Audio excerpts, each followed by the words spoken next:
ગીર સોમનાથ, જૂનાગઢ અને અમરેલીમાં eco sensitive zone હટાવવાની માંગ સાથે સુરતમાં દેખાવો કરવામાં આવ્યા હતા.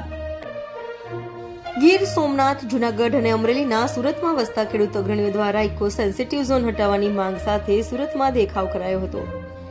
વરોછા સ્થિત સરદાર પ્રતિભા નજીક પ્રતિક ધરણા કરાયા હતા અને સરકાર ખેડૂત હિતમાં નિર્ણય નહીં લે તો ઉગ્ર આંદોલનની ચીમકી આપી હતી. ઇકો સેન્સિટિવ ઝોનના કારણે ખેડૂતોને નુકસાનની ભીતિ છે.